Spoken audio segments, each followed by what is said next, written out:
So I didn't get to review the Logitech G Cloud when it initially came out, partly because I wasn't really that interested in checking it out.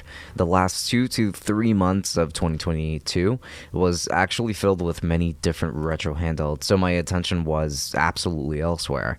However, I think now might actually be a pretty good chance to actually try it out. There are people who really stand behind this device in spite of the price tag, which is understandable. So in this video, I will give my full, unfiltered thoughts on this device. So is this the Iron Odin killer, or is it just a flop?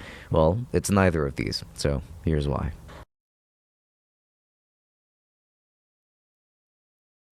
The exterior design consists entirely of plastic, and I do think that this device feels pretty cheap in hand.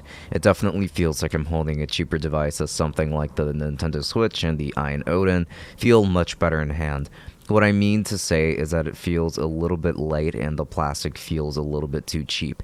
It feels like holding a toy, which I'm not a fan of. However, this device is super thin with pretty much only these very pronounced grips that actually make this device pretty ergonomic. But as you will see, this device is sized rather irregularly and it does look awkward, while also just being awkward to hold overall. It's pretty big, not as big as the Steam Deck, but larger than any other retro handheld out on the market.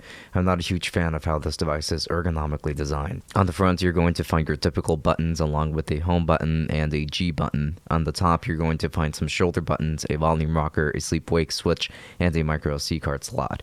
On the bottom, you're going to find stereo speakers, a headphone jack, and a USB-C port.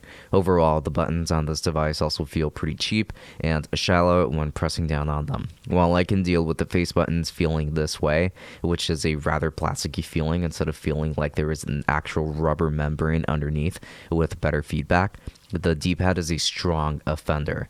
Now, the D-pad really feels extremely hollow in comparison, which is a new low. This D-pad does not feel very good for rolling, and it just feels like it's a 4-directional D-pad with no flexibility. This D-pad feels terrible to me, and I strongly dislike using it. More on that during the gaming test for sure. However, the thumbsticks feel pretty nice, and the thumb caps are pretty grippy as they are, so I don't really have an issue with these. The shoulder buttons feel pretty good though. There's actual resistance on the triggers, which is how it should be, so I appreciate that. But overall, I'm really not a fan of this exterior design, if I'm completely honest. This device features a 7-inch 1920 by 1080 IPS display, which does look really good. This is one of those aspects of this device that definitely adds to the overall experience. This device is bright, colorful, and sharp, which is great since this is clearly where a good chunk of the budget went into, which is understandable since the display, or having a good display, is so important. So I am happy to see that they put this much attention into giving us one of the best displays on any retro handheld, even though this isn't really a retro handheld. It is touch enabled, so you will have easy navigation within the UI, and it is very responsive display too. So good job here to Logitech. The speakers are actually pretty good here, but this was more so after extensive testing that I kind of came to that conclusion. We are dealing with a stereo bottom firing set of speakers, and they do sound a bit tinny, but they do get pretty loud as they are, so I am pretty satisfied with what we got here. So why don't you have a listen?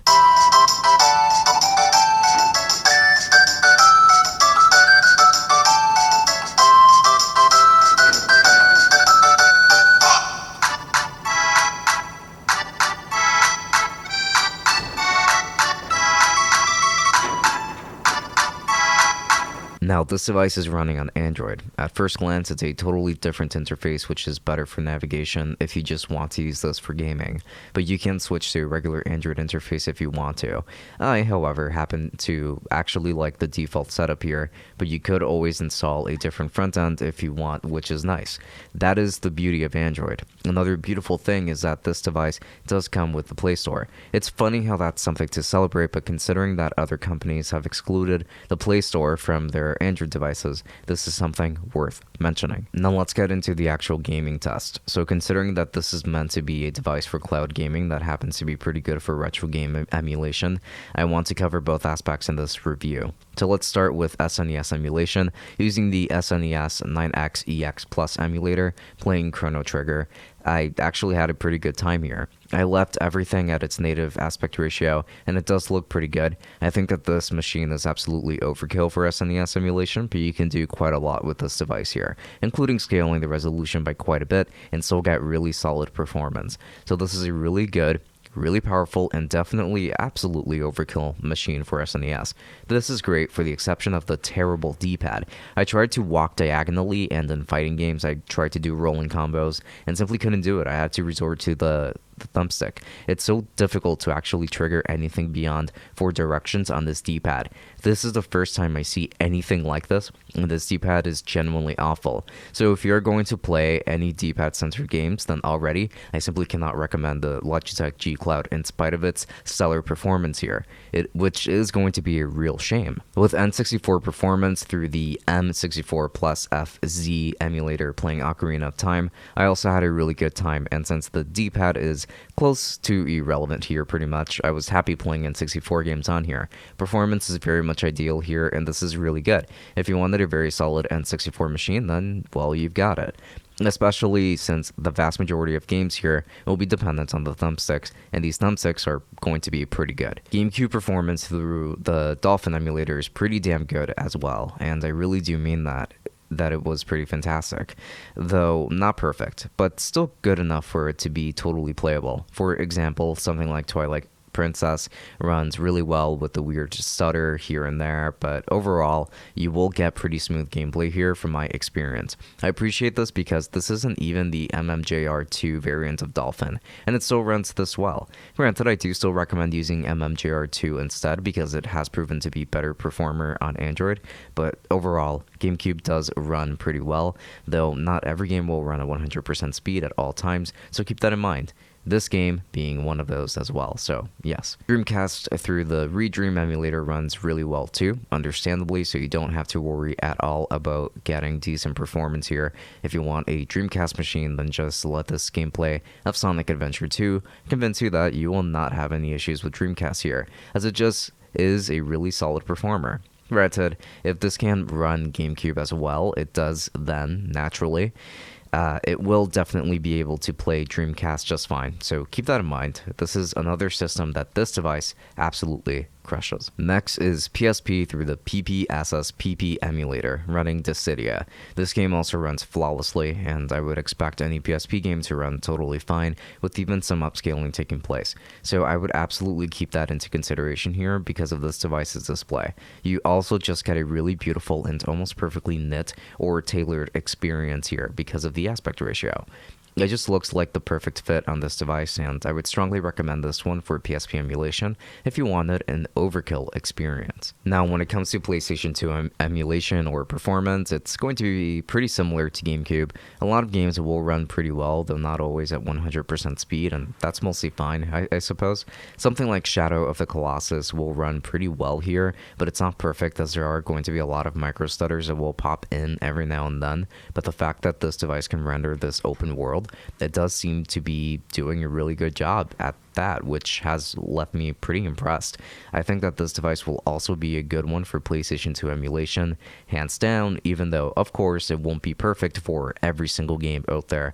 Definitely for the lower end ones, but for the higher end ones like Shadow of the Colossus, there might be some challenges. Now moving on to game streaming with GeForce Now, I tested out Ghost Runner and had a pretty good time with it considering just how amazing the performance was. A full 60 FPS, great visuals, amazing colors, and buttery smooth performance. It seems like the Wi-Fi chip on this device is pretty solid, and in tandem with 5G Wi-Fi connectivity, you've got yourself a guaranteed fantastic performer here. So if you wanted a good device for cloud gaming, then this is one that you should consider. After all, it was built specifically for this, and it just happens to work well with emulation too, but emulation is mostly what we do on this channel, so I decided to test that out for the most part. So when it comes to battery life, here you're looking at an amazing performer here too. It seems to really be quite well optimized, so you can expect a long play session. From my experience, I would say 4 hours on even more demanding games during emulation is totally achievable, and I'm sure that you can stretch it to last even longer, especially if you're on lower end games.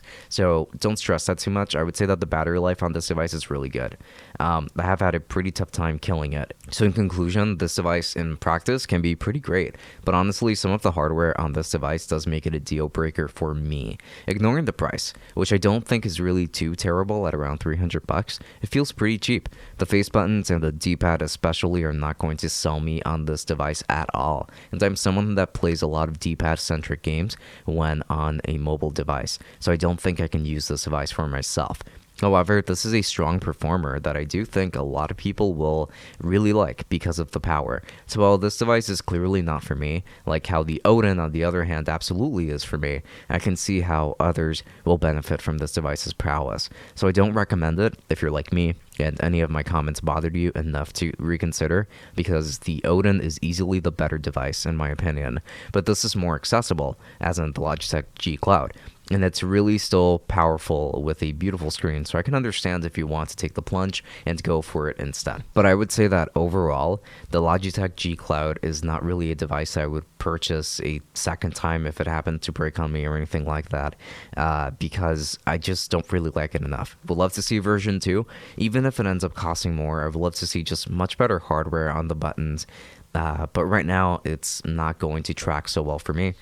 But it might for you, so who knows, maybe you should check it out.